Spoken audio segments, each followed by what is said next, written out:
Hi guys, welcome to our channel. ఈ స్టోరీలో కొత్త ట్విస్ట్ ఇంకా చాలా ఇంట్రెస్టింగ్ థ్రిల్లర్ స్టోరీగా టర్న్ అవుతుంది. Okay, stay tuned. ఎపిసోడ్ 13, అద్దం శాపం. రాత్రి 1:20. అద్దంలో వచ్చిన ఆ చిన్న చీలిక ఇప్పుడు నెమ్మదిగా పెద్దదవుతోంది. చీకటి బయటకు, ఆ చీలిక నుంచి నల్లటి పొగలాగా చీకటి బయటికి రావటం మొదలైంది. గది మొత్తం చల్లగా మారిపోయింది.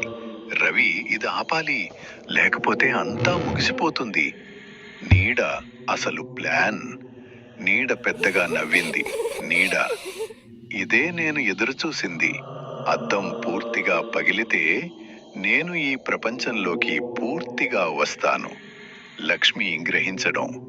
లక్ష్మి ఒక్కసారిగా షాక్ అయింది. లక్ష్మి, అంటే మనం పోరాడటం వలన ఇదంతా జరిగిందా? నీడ నవ్వింది.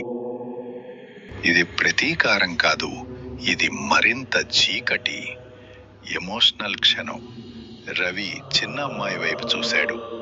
రవి నెమ్మదిగా, నీ అమ్మ కోసం నువ్వు బలంగా ఉండాలి. చిన్నమ్మాయి కళ్ళలో ఒక క్షణం వెలుగు కనిపించింది.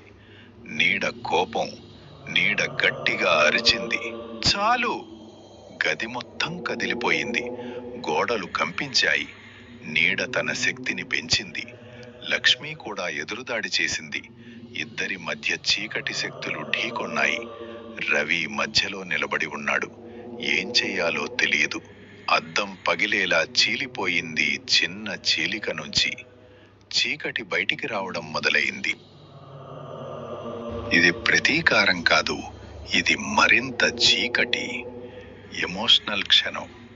రవి చిన్న అమ్మాయి వైపు చూశాడు. రవి నెమ్మదిగా, నీ అమ్మ కోసం నువ్వు బలంగా ఉండాలి.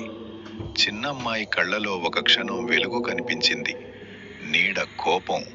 నీడ గట్టిగా అరిచింది, చాలు! గది మొత్తం కదిలిపోయింది. గోడలు కంపించాయి.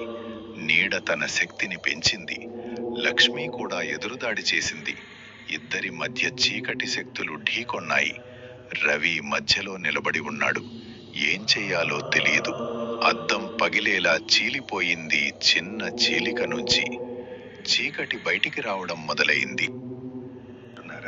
అయితే మన ఛానల్ను సబ్స్క్రైబ్ చేసుకోండి, లైక్ చేయండి, షేర్ చేయండి, కామెంట్ చేయడం మర్చిపోకండి.